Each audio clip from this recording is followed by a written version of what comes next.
When I texted my family group chat, "Flight lands at 5 p.m. CAN, someone pick me up." My younger brother, Daniel, replied coldly, "Figure it out yourself.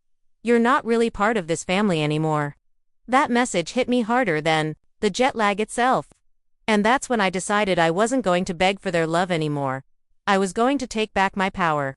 Before we dive in, if you're listening from your city, country, hit subscribe for more stories like this. Like if you'd stand your ground, comment your move, and share this with someone who needs to hear it. I thought that would be the end of it. I was wrong. My name is Margaret Ellis, and I'm 62 years old. For most of my life, I was the one holding my family together. After my husband passed away from a sudden heart attack when I was 40, I worked double shifts as a nurse in Chicago, just to keep the roof over our heads.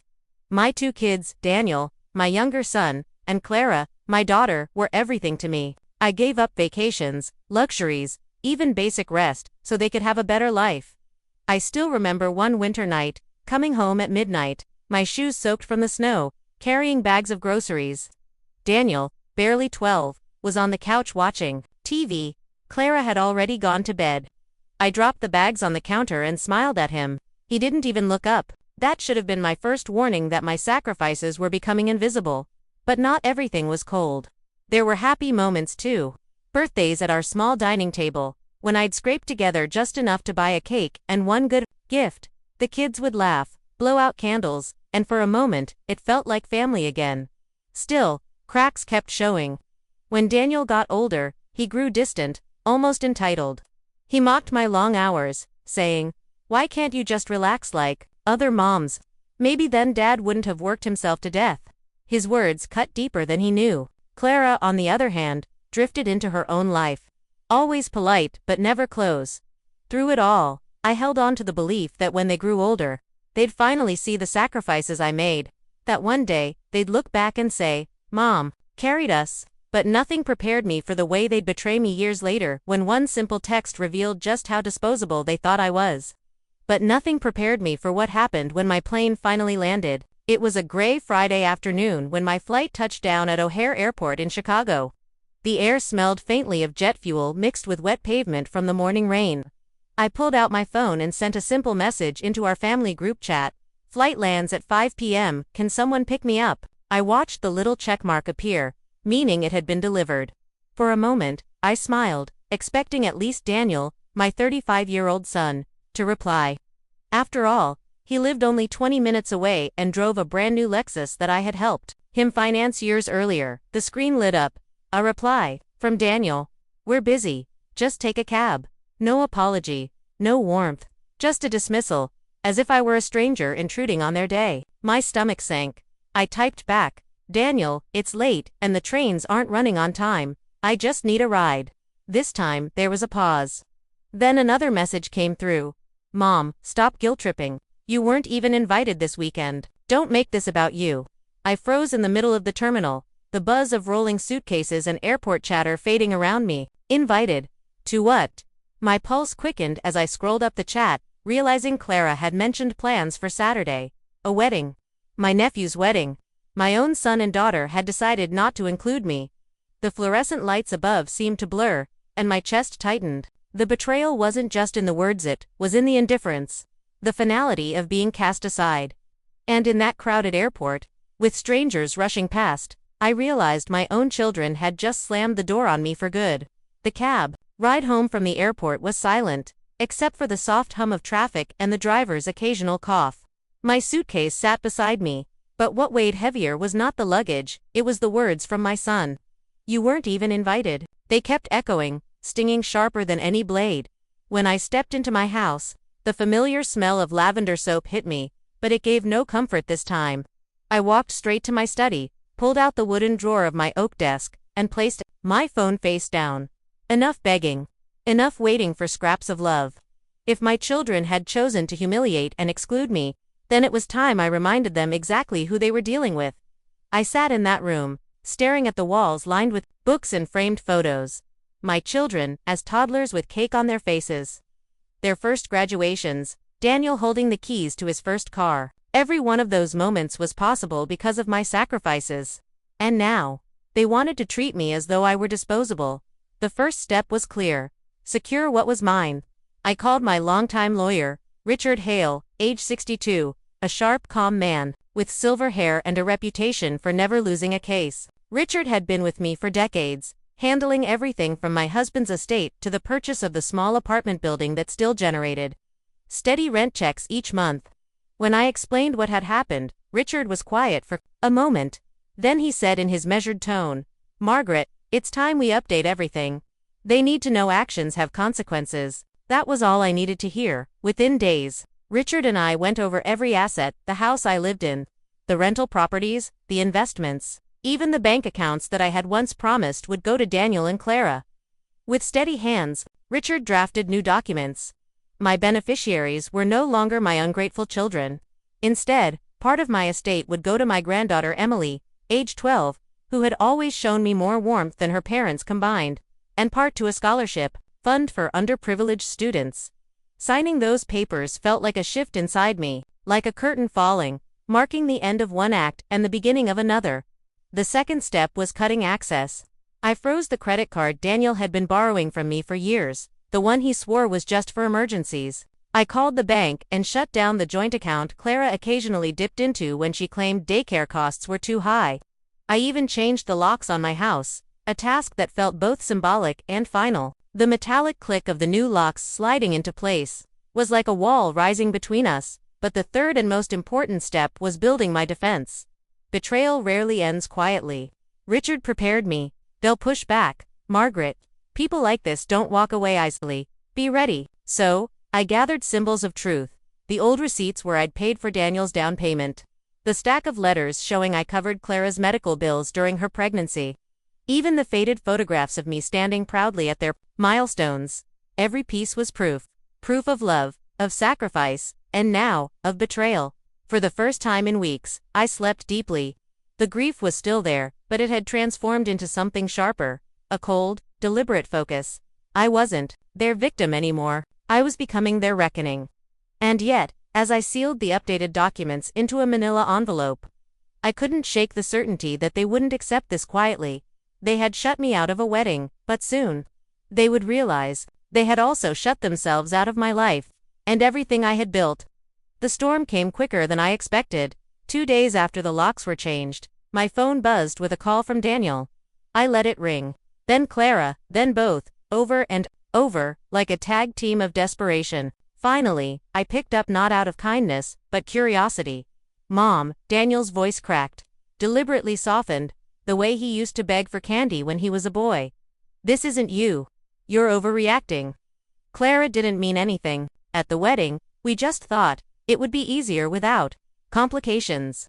Complications. That was how my own son now described me. I stayed silent, letting him ramble, until his mask slipped.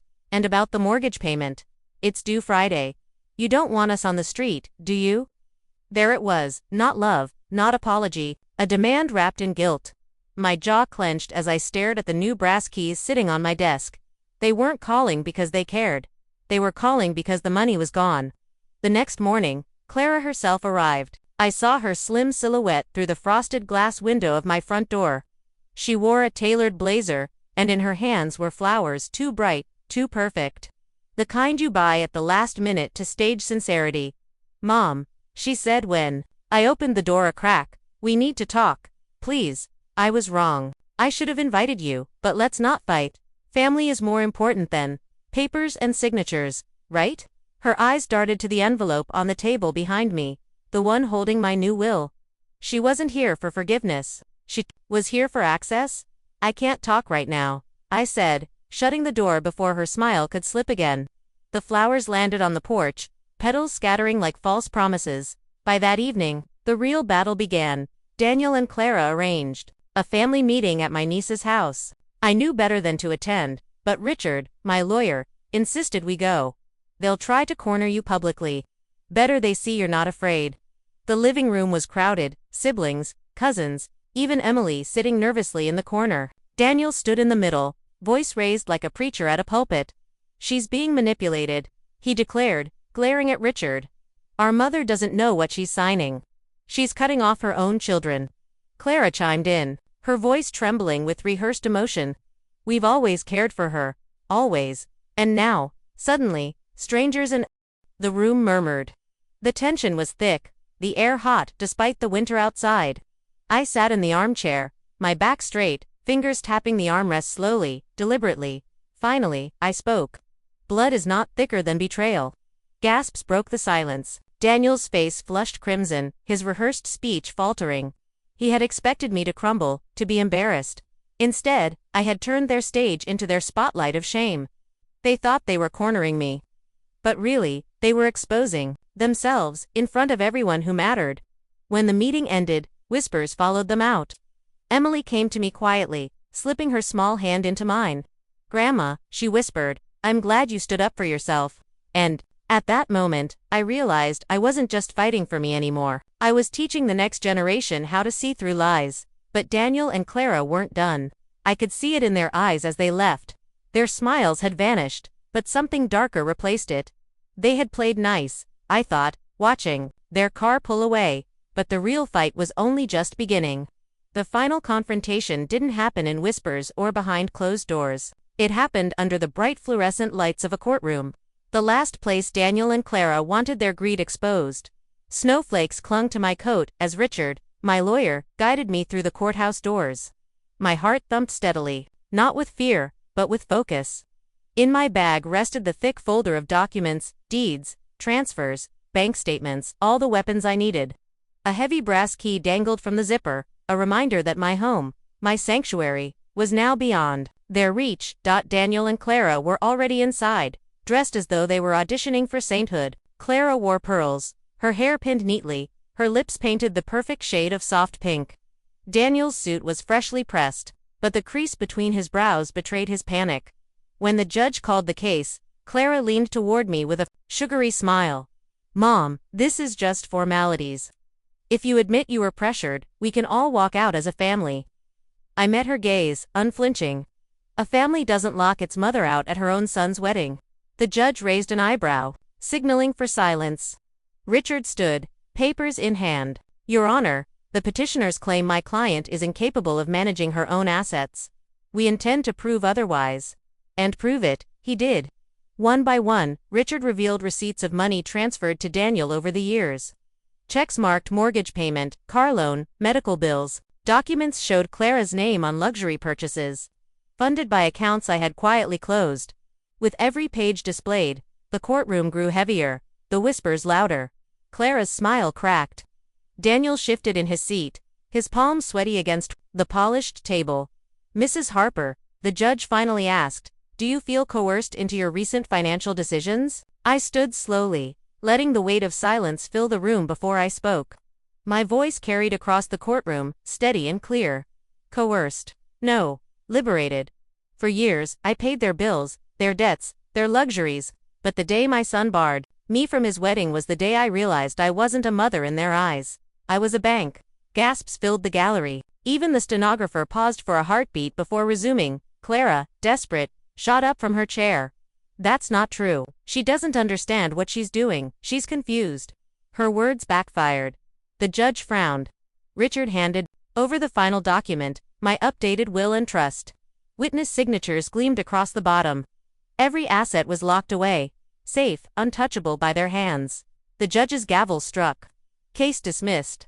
The respondent is competent, and her decisions stand." The sound echoed like a door slamming shut forever. I turned to Daniel and Clara. Their faces were pale, drained of the confidence they'd carried into the room. Slowly, deliberately, I pulled the brass key from my bag and set it on the table. "Between us, this," I said, "is the last key you'll ever see to anything that belongs to me." Daniel's jaw tightened. Clara's lip trembled. The gallery of relatives, cousins, nieces, friends, all bore witness to their fall. There was no hiding now, no quiet manipulation.